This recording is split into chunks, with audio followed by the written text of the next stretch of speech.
Binigyan tayo ng lisensya ng Diyos. Ito oh. Ito yung lisensya ng Diyos. Para makapasa ka. Kung ikaw ay estudyante, mag-aral ka ng salita, mag-aral ka sa eskwelahan, di ba bago ka mag-work sa bar, di ba nagre-review ka? Reviewer ka lang yun eh. Kung paano ka makakapasa sa kanyang harapan. Minsan inaanto ka, minsan wala kang gana, minsan pagod ka. Ninakaw na, ibinilang mo ka ng sabot sa aking mga pangangailangan mo sa buhay. Kung bakit nawawalan ka na ng panahon, nanghingi ng espiritual ng buhay. Sabi ng Lord, kung ang bayang ito ay magpakumbaba at manalangin, tutugunin ko sila mula sa langit. Amen. Sa buhay natin, totoo naman, hindi naman tayo nakakulong, hindi po ba? Malaya naman tayo sa labas eh. Tama po. Wala tayo sa kulungan, katulad sa meses ng isang kanta na may gwardiya. Pero sa buhay ko ngayon, totoo bang malaya ka? Amen? Tayong lahat ay hindi nakakulong. Wala tayong gwardiya kaya nasa bilasuhan. Pero ang tanong, totoo nga po bang malaya ka? Palakpakan po natin sila.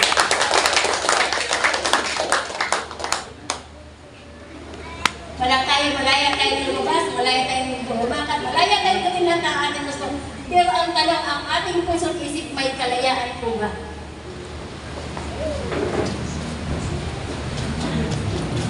Mahirap sagutin, pero sa katotohanan, bibihira naman may kalayaan dito.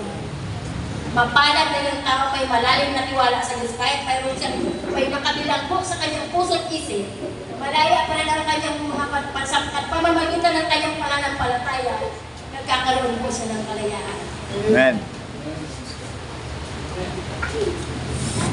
Amen. Ang buhay natin, bilang buhay niya ng lahat ng uri ng problema at pagsubok at kasalanan. Nakabilanggo tayo sa maraming bagay. Ano ba yung kinabibilangguan mo? Ako tanongin mo, nakabilanggo ako sa problema at pagsubok sa aking mga anak. Yung po yung bilangguan ko. Pero salamat sa Diyos. Mayroong Diyos na may hawak ng masikang paglaya. Palagpakan natin ang Diyos. Ito ba? Amen. Ikaw, ano ba yung bilangguan mo sa buhay ko ngayon? May pasang ka ba krus? Katulad ni Jesus na nagpasa ng krus, ipinako? Kulang na nga lang, ipako tayo eh. Amen? Mabigat ang pasang krus habang tayo sumusunod sa Diyos. Marami tayong sinasalang-alang, hindi tayo makalaya. Bakit? Mayroong Diyos kang tinitimbang sa buhay mo. Pero sa kabila nun, ay sinasaalang-alang mo yung pananampalataya mo sa Diyos sa kabila ng kanyang sitwasyon mo, kalagayan mo sa buhay. May nangangakong Diyos. Amen. Hindi kita iniiwan ni pababayaan. At sa pakikinig ng salita ng Diyos, sinasabi ng kabangal na kasulatan, sa Matthew 28 verse 20, sabi niya, turuan niyo silang sumunod sa lahat ng ipinagpuputos ko sa inyo. Makinig po ang bawat isa. Huwag po tayo magpintuhan. Ang sabi po ng Matthew 28 verse 20, turuan niyo silang sumunod sa lahat ng ipinagpuputos ko sa inyo. Nakikinig po ba ang lahat? Kung tayo nakikinig sa itinuturo ng Diyos, tayo mayroong masusunod at mayroong tayong matututunan. Amen. Turuan niyo silang sumunod sa lahat ng ipinagpuputos ko sa inyo. Ito yung maganda sa sinabi niya. Lahat ng matututo at susunod sa kanyang aral, sabi niya, tandaan ninyo, ako'y lagi yung kasama ninyo hanggang sa katapusan ng panahon. Kailan ba matatapos yung buhay mo? Eh, alam na ba? Wala kayo alam kung kailan matatapos yung ating panahon sa harapan ng Diyos. Diyos na nga nakakaalam. Tama nakatayo ko rin, malakas ako. Katulad ng mga nakita natin dyan sa labas, yung mga nangyari dyan. Ang hindi ano pa lang, mamaya-maya, nakapaskil na yung pangalan doon sa kanto. Pero ang sabi ng Diyos, kung matututo ka sa Kanya, susunod ka sa Kanya tao, sasamahan ka niya. Ano man yung pagsubok, anong sitayo, ano mang klase ng buhay mayroon kang kinakarap ngayon, ang Diyos na kasama mo ang may kapangyarihan, wasakin yan. Amen. Kung nakakadenya ka, nakagapos ka, nakabilang mo sa bagay na yan, kayang-kaya kang kalaga ng Diyos.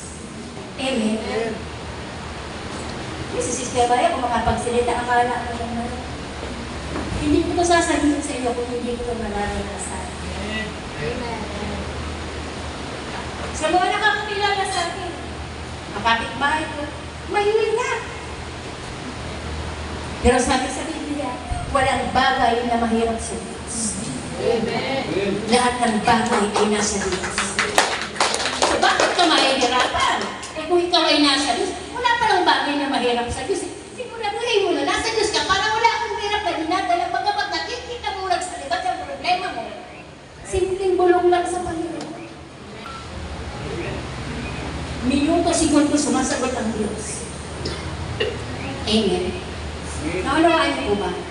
Kayo po nagpapaturo sa Diyos? Nalapanan natin ang Panginoon. Bago po ako lumapit sa aking topic,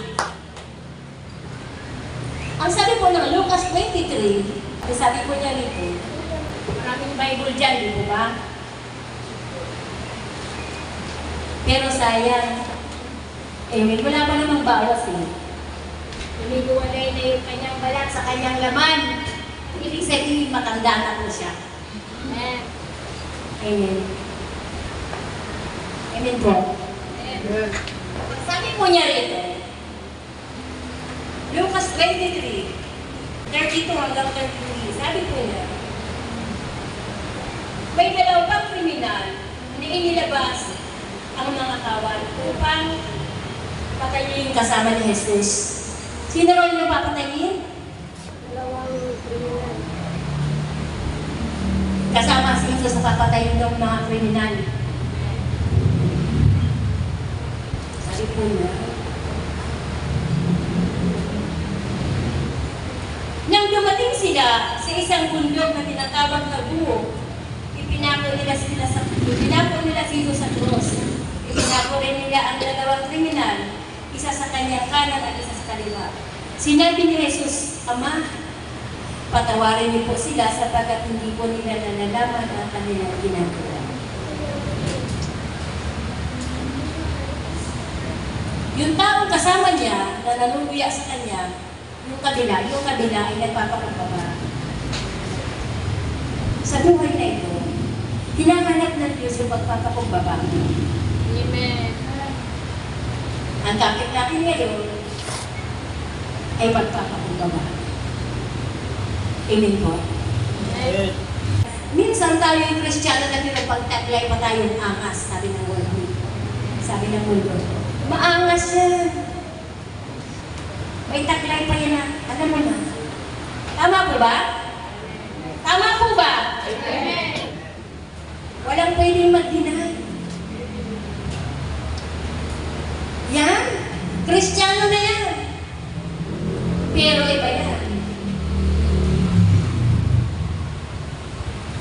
Pero ang sabi ni Jesus, Ama, patawarin niyo po sila sapagkat hindi po nila nalalaman ang kanilang ginagawa. Ang sabi ng Panginoon, turuan niyo silang sumunod sa lahat ng ipinag-uutos. Ipinag-uutos ng Diyos na humingi tayo ng tawad sa Panginoon.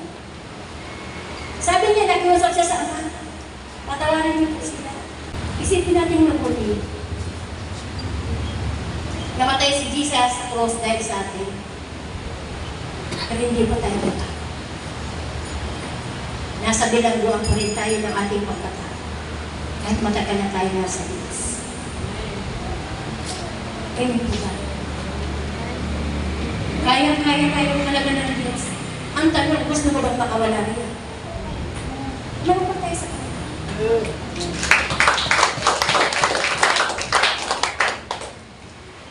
Ang tagal-tagal na natin Christian. Marami na tayo na pinag-aaral. Willing ka bang tumanggap ng pagkakamali sa harapan ng Diyos? Gusto mo bang makalaya sa bilangguang kinasasagdakan mo? Mayroong Diyos na nag-aalala. Makipagbukas kayo sa akin sa aklat ng Ikalalawang Kronika.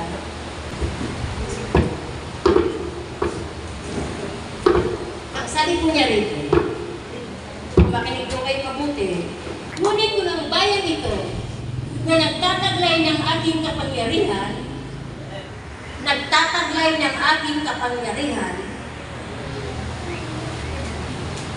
may susi ka eh, taglay kang kapangyarihan eh. Amen po? So wala dapat na nakabilanggo kasi may kapangyarihan kang tanggalin susi sa bilangguan mo. May kapangyarihan kasi sinabi ng Diyos. Ngunit kung ang bayan ito na nagtataglay ng ating kapangyarihan, sabi ng Panginoon, ay magpakumbaba, manalangin, hanapin ako, at kalikuran ang kanilang kasamaan, pakikinggan ko sila mula sa langit. Amen. Nasaan daw ang Diyos? Langit. Nasa langit ang Diyos, pero minaman-manan niyo bawat sasabihin mo kung may panalangin ba yan para sa Kanya. Amen po? Ang Diyos daw ay nasa langit, pero pinapakinggan niya kung lalabasatin ko ay panalangin para sa Diyos. Manalangin. Nakabilanggo ka ba, Panginoon? Pwede ko bang mahingi yung susi ng bilangguan para palayain mo yung sarili ko? Kasi nung araw, bilanggo din ako sa maraming bagay. Pero siguro narinig ng Diyos yung aking dalangin mula sa langit. Kahit ayaw kong lumaya, dahil ako'y nanalangin, maraming bagay yung nilayaan ko sa harapan ng Diyos. Hindi ako mabuting tao nung araw. Katulad din ako ng marami. Hindi ako nahiyakan sa harapan ninyo kasi hindi naman talaga ako mabuting tao. Pero hiningi ko sa Diyos kasi sabi niya, yung kapangyarihan ng Diyos ay nasa iyo. Ang gusto ng Diyos magpakumbaba at manalangin at pakikinggan kanyang mula sa langit. Amen. Hindi niya sinabi na papakinggan lang niya yung banal. Pagpapakumbaba ka ba na aaminin mo sa sarili mo? Wala naman ako, okay naman ako sa church eh. Sumusunod naman ako sa lahat ng mga obligasyon ko eh. Amen po? Hindi siguro, kung hindi nasasapatan ang Diyos. Amen. Ang sabi po niya rito, patuloy ko po yung basa. Pagpakinggan ko sila mula sa langit. Sabi po niya rito, papatawarin ko sila sa kanilang mga kasamaan at muli kong papasaganain ang kanilang lupain. Ano ba yung lupain? Tayo yung mga lupa, amen po ba? Pinatigas na ng panahon, pinatigas na ng mga problema at pagsubok. Sabit sa kasalanan, pinatigas na tayo yung lupa. Tayo yung mga lupain ng Diyos kasi lupa po tayo. Ano yung sinabi sa amin? Sinabi ng Diyos. Pasasaganain ko. Kailangan lumambot yung puso mo sa harapan ng Diyos. Lumambot yung buhay mo sa harapan ng Diyos para sumagana at umukay. Kung sabi sa salitang Bibol, pakbrook na yan. Gamit na. Anong ano? Gamit na ng uri ng vision kasalanan. Gamit na ng lahat ng mga problema at pagsubok. Pero may pagkakataon pang lumaya para maging kagamit-gamit sa Diyos. Amen po ba? Amen. Yun ang purpose ng Diyos kung bakit gusto niyang pasaganayin kasi gusto ng Diyos na maging kagamit-gamit na sa kanyang ubasan. Dahil sinabi niya, kayo'y bayan ng Diyos. Nakikinig ko ba ang marami? Amen. Nauunawaan niyo naman po. Amen. Napakasimple ng instruction ng Diyos.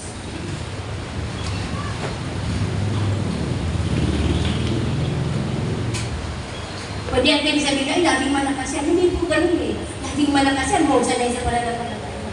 Kahit leader siya, kahit babad na babad niya sa president, nakakaramdam pa rin niya ng pag-ibig.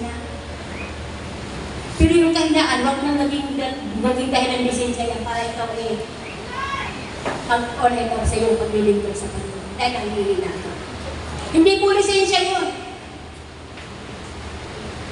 Binigyan tayo ng lisensya ng Diyos. Ito oh. Ito yung lisensya ng Diyos. Para makapasa ka. Kung ikaw ay estudyante, mag-aral ka ng salita, mag-aral ka sa eskwelahan, di ba bago ka mag-work sa bar, di ba nag-review ka? Reviewer ito lang, Lord. Kung paano ka makakapasa sa kanyang harapan. Minsan inaanto ka, minsan wala kang gana, minsan pagod ka, ninakaw na, ibinilang mo ka ng sabot sa aking mga pangangailangan mo sa buhay. Kung bakit nawawalan ka na ng panahon, nanghingi ng espiritual ng buhay. Sabi ng Lord, kung ang bayang ito ay magpakumbaba at manalangin, tutugunin ko sila mula sa langit. Amen. Napakasimple lang yung sabihin, ano? Pangako po niya yun. Lord, nahihirapan akong pagtagumpayan yung kalagayan ko kayo. Nakikinig daw siya. Amen. Minaman-manan niya yung bawat dahil mo, yung bawat pagluha mo, lahat ng bigat mo, alam ng Diyos. Pero sabi niya, manalangin ka. Mayroon kang gagawin. Bakit nararanasan na pinili pagkakamali ka mo? Lahat ng pagkakamali mo, patawarin niyo po ako. Kasama niyo ang aking pamilya. At bigyan niyo po ng pagkakataon na makapanumbanin ko yung aking pamilya sa harapan. Kung paano po ako kayo sa harapan. Amen. Kaya natin yung sa Diyos. Pero huwag kang magmadali kasi nangihingi ka lang. Amen? Amen. Lahat ng naghihingi, willing maghintay ako kung kailan gawin ni Lord sa kailan mo natin. Palakpakan po natin. Kadalasan kasi nangihingi lang, may tagal-tagal naman eh. Hindi man totoo yung mga panalangin. Ang tagal-tagal, hindi naman sumasagot si Lord. Ginawa ko na ba yung utos ng Diyos? Matuto kayo sa akin. Mag-aral na kayo sa akin para samahan ko kayo. Amen. At kung kasama mo ang Diyos, di ba yung mga sabing tropa sa salitang Lord, tropa mo yun. Amen. Tapikan lang alam na. Amen. Kung ang Diyos ay kasama mo, tapikan lang alam na. Yung tropa mo. Di ba? Tapikan lang alam na nagkakaintindihan na. Sasamahan mo kayo. Ano yung bagay na hindi kayong ibigay sa iyo, magkasama kayo ng Diyos? Ano yung bagay na hindi kayong ibigay ng Diyos, magkasama kayo? Yung hindi nga sumasama sa Diyos, ay binibigyan niya ng pagkakataon, ikaw pa kayang kasama ng Diyos? Amen. Kapag marunong ka ng Diyos? Masaya sa Panginoon, pero may gagawin ka.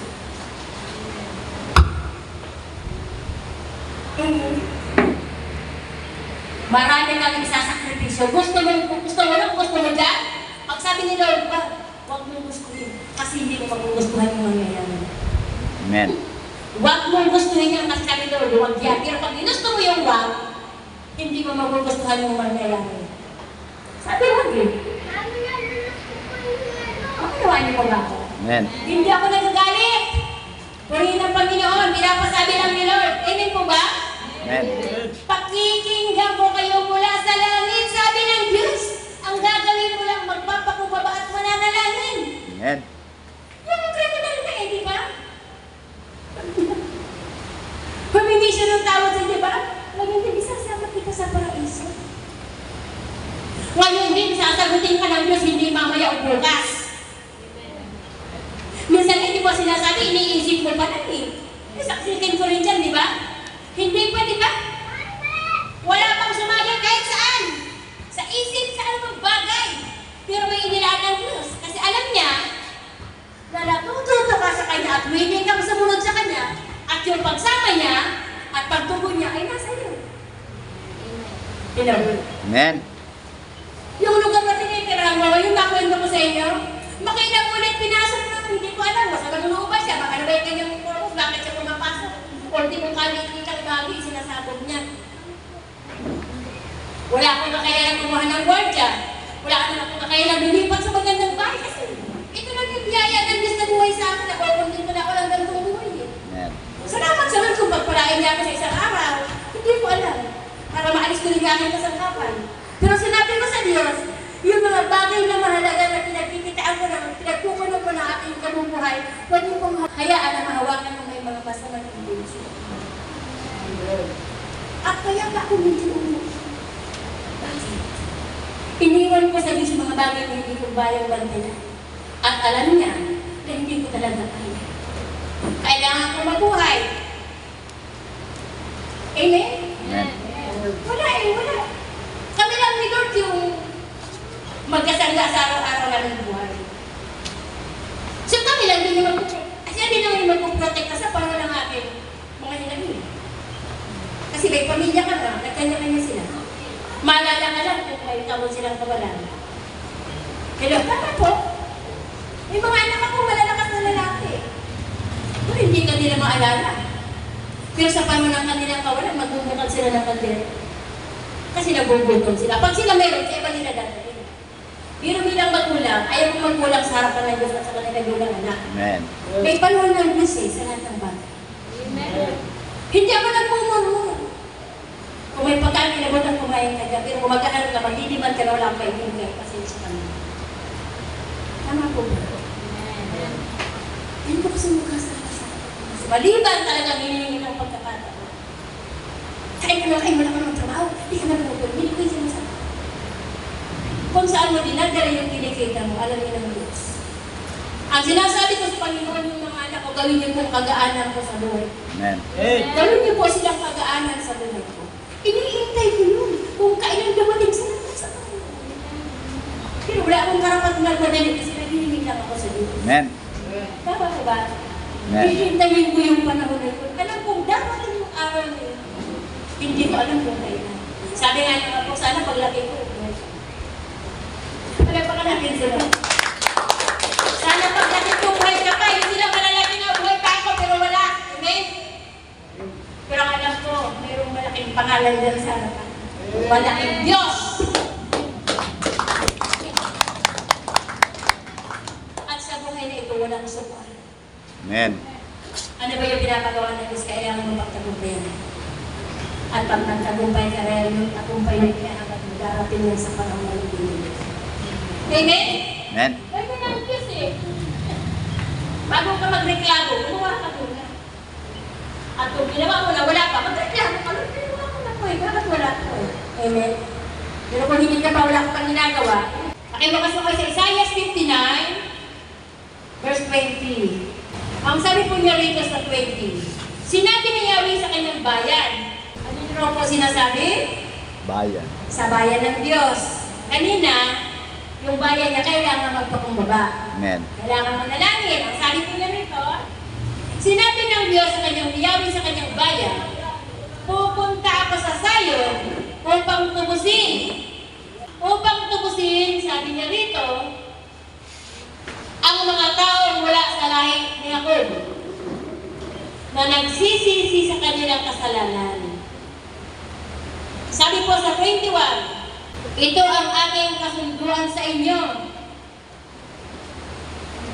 Sabi ni Yahweh, ibinigay ko na ang aking kapangyarihan. Ibinigay. Sabi sa unang basa sa kronika, mayroon na tayo kapag ibinigay na naman. Sabi po niya rito, ibinigay ko na ang aking kapangyarihan at mga katuruan upang sumainyo magpakailanman. Ngayon lang daw ba habang ikaw nasa church? Hindi po ganun yung sinabi, magpakailanman. Amen. Mula ngayon ay susundin ninyo ang ako at tuturuan ng inyong mga anak at salin lahi na sumunod sa akin sa buong panahon darating. Amen. Kung yung ating mga anak na tuturuan ayaw makinig, nagkanya-kanyang buhay, susuko ka na ba? Utos ng Diyos. Binigay na sa'yo ng Diyos ang kapangyarihan. Gagamitin mo yun sa pamamagitan ng pananalangin upang samahan ka ng Diyos. Amen. At ang sabi niya, tuturuan ang mga anak. Kung yung anak mo hindi sumusunod sa iyo ngayon, pababayaan mo nila pa, ipapanalangin mo pa rin sila. Kasi Kasi darating ang panahon, uupo sila dyan at tuturuan sila ng Diyos. Palagpakan natin sila. Amen? Amen. Walang susuko. Kasi hindi ngayon eh, panahon. Hindi sinabi, pagkatapos ngayon, panahon eh. At kailan ang panahon? Hanggat hindi umuupo ang anak mo riyan, patuloy kang manalangin sa Panginoon. At kung umuupo ni anak mo rin, ipapanalangin at magpapasalamat ka na sumagot na sila sa mga dalangin mo. Amen. At tuturuan sila ng Diyos niya. Kung hindi mo siya kayang turuan, ayos mo, dadalhin siya ng Diyos o pala at siya ang magtuturo niya. Amen. Amen. Kaya ayaw mo lang susuko, lang ba mo yan? Baka sakaling dumating yung panahon na makalaya ka sa bilanggo ang kinasasalakan mo dahil sa kanila. Diba? Amen ba? Amen. Hindi ka kaya makalaya kung dumating yung time na umupo na dyan at hindi mo na sila pinaproblema dahil sumagot na si Lord. Di ba malaya ka na magaan yung buhay mo? Wala ka nang iniiyak? Tumatalong ka sa magpapasalamat sa Diyos kasi sumagot ang Diyos sa panalangin. Amen. Nagkakumbala ka na hindi mo kaya? Amen? Yun ang gusto ng Diyos sa buhay na ito. Pabayaan mo lang, matitigas ang hindi po ganun. Iniwan mo lang ba siya para paglaruan ng demonyo? Kailangan mo siyang paprotektahan sa Diyos araw at gabi kahit ganyan siya. Amen. Kasi meron siyang kaluluwa na pananalitan mo sa Diyos. Amen. Lalo na yung mga nagtuturo ng salita ng Diyos. Amen po ba? Amen. Yung iba kaya nung sinan samantalan, yung mga inuwalo, hindi mo kayang sinan kasi iba yung espiritu sa'yo. Anong gagawin mo? Ibibigay mo na lang pa sila sa kaaway? Hindi mo yung gagawin. Araw gabi mo siya ipakikiusap sa Diyos na po yung diyan kung hindi siya makikinig sa'yo. Hayaan mo Diyos ang magturo sa kanila. Lalaya ka sa bilanggo ang kinasasandakan mo dahil sila ay magpapagaan na sila. Bakit? Matutun mo na sila sa Diyos. Tuwiin ng Panginoon. Amen po ba? Amen. Napakahirap. Pero dahil mayroong Diyos, sasamahan tayo. Hanggang sa katapusan ng buhay mo. Hindi ko alam kung hanggang aabutin man lang ng buhay mo, pati bago pa matapos yung buhay ko. Pero naniniwala ko na ang Diyos ay sumasagot. Amen. Amen? Ganun po kabuti ang Diyos. Huwag natin hayaan ay ating mga panalangin dahil hindi natin nakita yung sagot eh. Para ka nang nanlumo ka na, parang nanghina ka na. Kung sabi ka na, more pa, more pa, more pa, more, more. Huwag kang mag-more. Pwede mag-more prayers ka pa para sa Lord. Amen. More ka ng more. Ibig ka mag-pray ka ng more, hindi more ka ng more. Sa tingin nyo, amen. Tagal-tagal ko nang nag-pray, parang wala namang Diyos.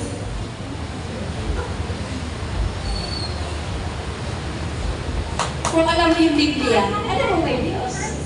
Pag hindi mo alam ang Biblia, talagang wala kang alam na may Diyos. Kaya alamin ninyo to. Amen. Turuan mo silang sumunod sa lahat ng itinuturo ako. Andito yung turo. Amen. Amen? Sus, purihin ng Panginoon. Alam mo, isang bagay lang natutunan ko sa Diyos. Yung nauuhaw na Samaritan. Di ba? Yung may Samaritan nasa balon. Humihingi ng inumin si Jesus. Bakit na humihingi ng inumin yung Diyos sa Samaritan? Hindi daw yung pwede. Sabi niya, kung alam mo lang. Ako yung inumin na nagbibigay ng buhay. Amen. Kapal. Nakakatanggal ng uhaw. Uhaw ka ba sa atensyon ng pamilya? Uhaw ka ba sa pagmamahal ng pamilya? Basahin ng Biblia, matatanggal yung kauhawan mo. Bakit? Makukontento ka sa pangako ng Diyos, hindi mo makita sa mahal mo sa buhay. Amen. Amen?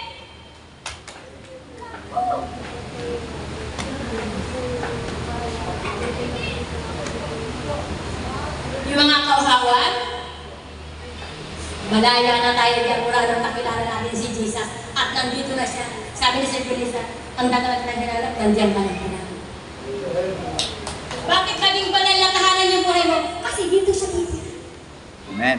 Kung hindi mo gagawin banal yung buhay mo, paano siya titira ka dyan. Hahanapin mo pa ba sila? Hindi niyo ba alam na yung katawan ay templo ng Diyos? Amen. Ganun po kaputi ang Panginoon. Naunawaan niyo ba may sinabi ng Diyos? Amen. Turuan niyo ang mga anak at mga sadyang lahi na sumunod sa Diyos sa buong panahon na darating. Kahit na nakikita mo muna ang pagkasaya dahil hindi na magsasabi bumasak. Amen. May Diyos na nangangak. Hindi kita iiwan ni papabayaan. Sasamahan kita hanggang sa huling hanggan. Amen. Kahit ano man yung mga kabigatan mo sa buhay. Ano man yung kalungkutan, ano man yung mga bigat mo, ano man yung mga kawalan mo.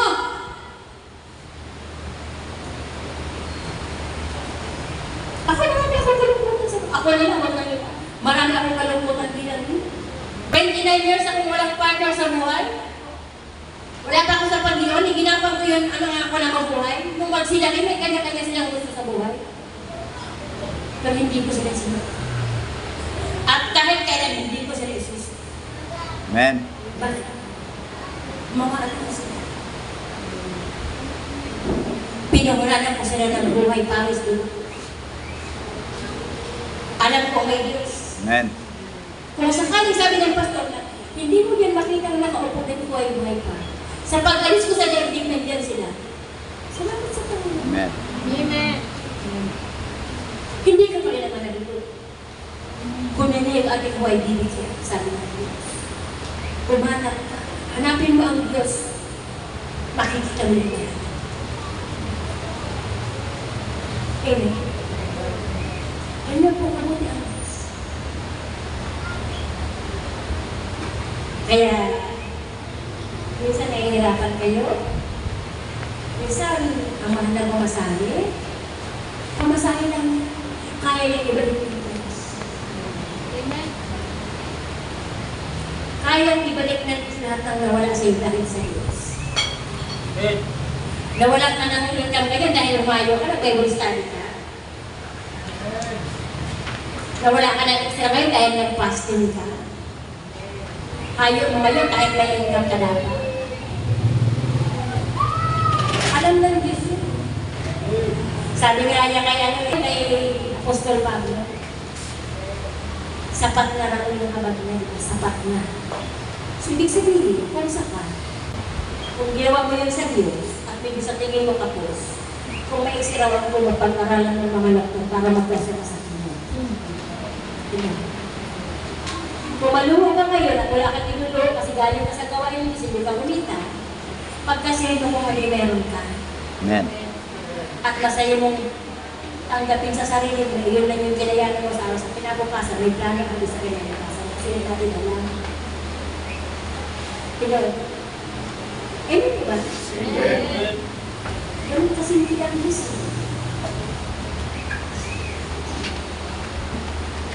Maraming kalungkutan ng pagmulan. Pero dahil sa kanila niya, dahil may Diyos, maalala mo ba yung yan, nakalimutan mo na. Tama po ba? Maalala mo ngayon, yung may nakalimutan mo, nasasali mo rin sa isip mo, hindi na nakapokus yung isip mo kasi alam mo.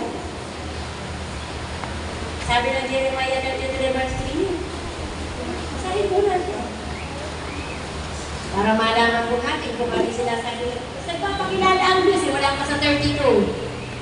Sa 2, sabi niya, 32 verse kami niya dito.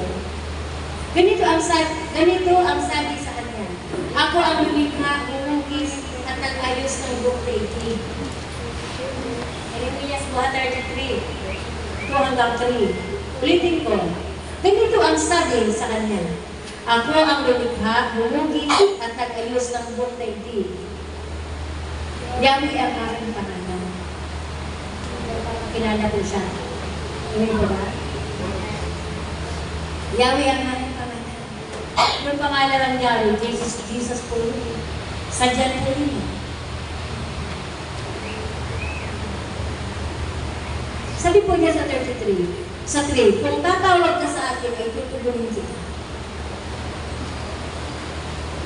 At ipapahayag ko sa iyo mga bagay na maluwag na dakila at na hindi mo. Bagay na dakila at maluwaga na hindi mo pa nalalaman. Nagpapahayag daw ako. Gusto mo bang ito kasi nagpapahayagan ng Diyos? Natawagin mo siya. Magtatanong ka. Minsan, matutuwa ko sa inyo. Sa lugar ng Intex, sabi niya sila, brother, doon yung nakatira. Anong taon yung sister kaya? Hindi ko na po matanda. Ha? Hindi ko na po matanda. Mahigit 7 taon na yata eh. 7 taon na ngayon lumipas o ilang taon na kayo sa Northfield? Maliit pa po sila. Lagi akong ngayon doon, paputik. Kabot. Ha? Siguro magtete, kaya kayo naniniyak ganyan. Doon ako umayon. Dahil nga sa farmer ako nakatira. Ito ko na yung bata niya, hindi na ako magagawin sa kung sino-sino pa. Siyempre, alam naman na mahirap ako hindi naman ako mayaman. At saka hindi ako namamasukan ng mga trabaho doon kasi sinisikap ko kahit paano unti-unti ko makadalang sa gawain ng Diyos. Amen.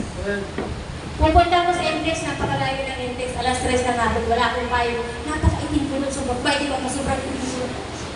Sunod ako, sobrang itim. Naglalakad ako, pupunta sa kusina. Malayo ako sa cabinet eh. Alas 3 na eksakto. Hindi ko alam bakit hindi sinasadya. Doon mismo ako sumadlak sa cabinet. Ang sakit! Sabi ko, Lord, bakit naman ang layo-layo ko eh? Diyan pa ako tumama. Ano may gusto mo sa dinig? Sabi niya, dinig na dinig. Araw ng Bible study mo ngayon sa Intex, late ka na. Mga pala, Huwebes pa na. Araw ng gawain mo ngayon sa Intex, late ka na. Kaya pala ako tumama doon sa cabinet para ipaalala niya na may gawain ako na nakalimutan ko. Amen. Tinanong ko siya, ano mo pa, layo-layo ka lang para tumama ako siya. Yun mismo yung dinig na sagot niya sa isip. Oo nga pala. Amen. Naranasan niyo bang maglakad sa Intex? Alas 3 na hapon, halos taon. Nakalulog ka sa putik. Yung alagawag sa dingding mo hanggang lagpas tuhod. Yan ang buhay ko sa Panginoon. Pero kahit kailan, hindi ako pinabayaan ng Diyos. Amen. Pero mabuti ako, alam niyo bakit? Inali sila sa Intex, dinala sila sa Northfield, nakamotor na pag pumupunta roon. Amen. Amen? Amen. Sabi nila, sapat nang inilakad mo. Pupunta ka roon na nakasakay. At sasagutin ng church yung pamasahe mo. Amen? Amen. Kasi kung namamasahe ko nung minsan aking pera, ay kipit na kipit niya ako. Kaya kailangan kong tipirin, maglalakad ako. Minsan alas 6 na. Ang lakas-lakas ng kulog, tsaka nagkikidatan. Hala, Sister Mariam, ano? Aabutin ka ng matinding ulan. Oo. Galit na galit ang langit. Dahil nasa Diyos ang atya, hindi kakayaan ng Diyos na abutin ang ulan sa dilim ng daan din alas 6 ng galit. Ay, nangyari Sister Mariam, maliwanag na wala na yung kidlat. Wala pa kayong mga kamay? Amen. Tatawagin mo ang Diyos sa panahon ng kailangan mo kasi darating agad siya. Amen? Amen. Oh. Uulan yan pagdating ko sa Magdalena kasi malapit na ako sa kabayanan. Pagdating ko sa Magdalena, kumatak ang ulan. Hello, amen? Yan ang Diyos eh. Kung tatawag ka, tutugunin kita. At ipapakayag ko yung mga mahiwaga na hindi mo nalalaman. Kaya pag ikaw ay tumatawag sa Diyos, may kang malalaman. Kasi nagpapahayag siya. Paano ka tatawag?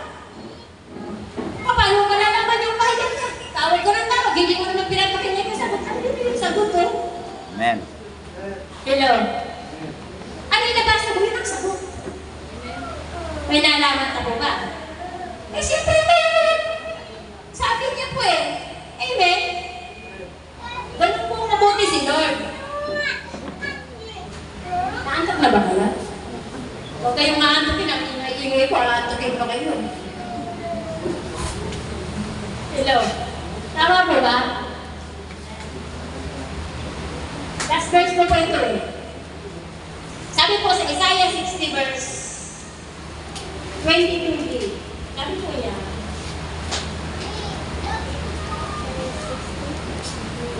ako si Yahweh, nakaagad tutupad sa aking mga pangako. Amen. Ulitin ko po. Ako si Yahweh, na agad tutupad sa aking mga pangako kapag dumating na ang takdang panahon. Amen. May takdang panahon ang Diyos, kaya huwag kang magmadali kung ikaw ay nanghihingi kasi tutupad siya sa panahon niya. Amen po? Amen.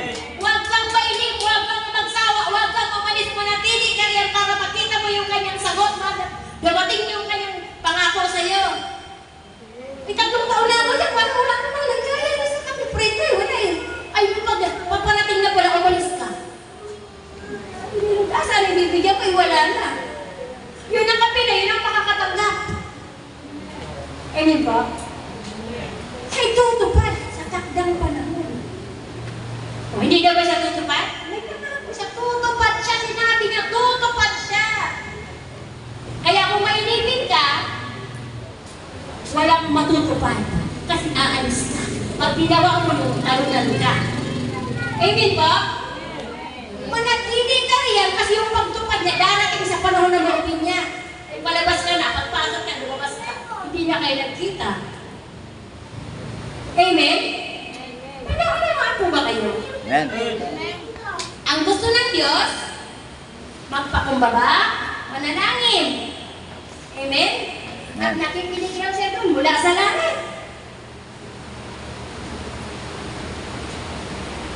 Minsan mahirap umamin eh. Lalo pag nasusukol tayo, nag-aalboro tayo ating espiritu. Nawawala tayo sa alay ng ating pananampalataya eh. Umiiral yung pagiging naturalism mo. Hindi totoo mo itong katao mo nawala. Diba ako? Ikaw, kayong lahat. Dahil nasa loob ka, nawala yung dating pagkatao. Hindi ko totoo nawala. Bakit? Itinatago kami ng Diyos. Amen. Pero sa panahon na nawala, kasi Diyos magbabalik yung totoong ikaw. Aminin natin sa katotohanan. Hindi totoo na ang pagkatao mo dahil nasa loob ka, inaalis, minawala, tinatanggal na, hindi yung tinatanggal, itinatago niya yun. Na hindi nakita siya yung mga kapintasan mo kasi alam niya na nasa Diyos ka, may pangako siya eh. Pero kung ikaw iaalis sa Diyos, lalabas yung dating ikaw, dahil itong talaga yun, naturalisa mo yun. Hello? Tama po? Bakit naman niyo po ba? Amen. Hindi po kayo natin sila. Mawawala lang yan. Habang ito ay nagpapatuloy-tuloy, nakatago lang, itinatago lang niya ng Diyos. Kasi ayaw yan yung kapintasan mo noon ay makita ka bilang Kristiyano ko ngayon kasi nasa Panginoon ka, nagpangako siya, di ba? Pero kung mawawala ka sa Diyos, yung tinatago niya, ilalabas sa iyo, paano pa kung tatago yan, eh, wala ka naman na. Lalabas ko na yan, ilabalik sa ikaw yung totoo ikaw. Kung ikaw ay ganyan, kung ikaw ay ganyan. Lalabas yung totoo ikaw. Kaya mag-iingat po tayo, amen po ba? Amen. Kung saan tayo nagpakumbaba at naliwala sa Diyos at manalangin, palagi natin paniwalaan na ang lahat ng pangako natin sa takdang panahon ay darating sa buhay natin. Hindi mahirap kausap ang Diyos. Baka tayo lang yung mahirap kausap. Kasi hindi tayo bagong sumunod sa instruction. Amen ba? Minsan masakit pakinggan naman sa Maria talaga, pagpag pa natin yung dito eh. Sorry naman sa Lord. Pero pinapasabi mo. Amen ba? Tama po. Amen. Kung yung totoong po. Yung totoong pinapasabi, sinasabi, ay wag kang mag-ano ng ganyan kasi baka mag-backslide dyan kasi ano pa yan, beginners pa yan eh. Huwag ka kasi beginner. Ay wag mo po, yung mga masakal mag-backslide. Hindi ka nakalaan sa Diyos kung mag-backslide. Amen. Kung gusto mo sa Diyos, ano man ang nangyari, wala natili ka sa Diyos. Kahit pinupulbos ka, wala natili ka sa Diyos. Makipagpulbusan ka sa lahat. Makipagpulbusan ka sa kalaban. Pero wag kang humiwalay sa Diyos. Amen ba? Amen. Ay, takot na takot. Ano nga po na bibigyan lang kaming church eh. Ang kanyang gitarista eh, mas malalagay pa yung ikaw sa tayo ko. Ah! Malaki na di ko, malalaki pa yung di ko ulit sa tenga ko. Tapos, naninigarilyo. Aswardly. Yan ikaw, tinutuwa ang ega yun. Tinutuwa ang ega yun. Sinasanay sa pagiging sundaygan ni Karista. Gusto. Ay, huwag ka mag-judge. Judge me. Kung yung iyong tinuturuan sa simula pa lang, turuan mong matanggal yung mga bagay na ayaw ng Diyos kasi lalaki yan. Pati tayo niya, malaki na yung paypay, hindi mo rin matuturuan kasi sinanay mo eh, pati mga ating di ganyan din yan. Amen? Ay, yung gitarista niya. Habang yung siya, pagkatapos sa inyo. Kasi sinitrain pa yan. Anong klaseng training yun? Konsentidor kang pastor. Hindi mo siya dadala mo siya sa pagkonsenti, pati magiging katindi mo, kanya din ang magiging buhay. Kasi tinitrain mo sa kanya. Tama po ba? Mahirap pakipag-diskusyon pero kung pastor ko yun? Sorry naman. Hindi ko sa pastor eh. Amen? Para tayo sa ating pastor. Minsan masakit magtuwid pero at least nagmamalasakit siya sa ating ganito. Amen. Wala siyang pinipili. Masaktan ka man naman naman. Ang mahalaga, matuto ka sa mabuting bagay kasi ang pangarap ng Diyos sa buhay ng bawat isa, mapunta dun. Buhay na walang hanggan. Amen? Amen ka? Amen.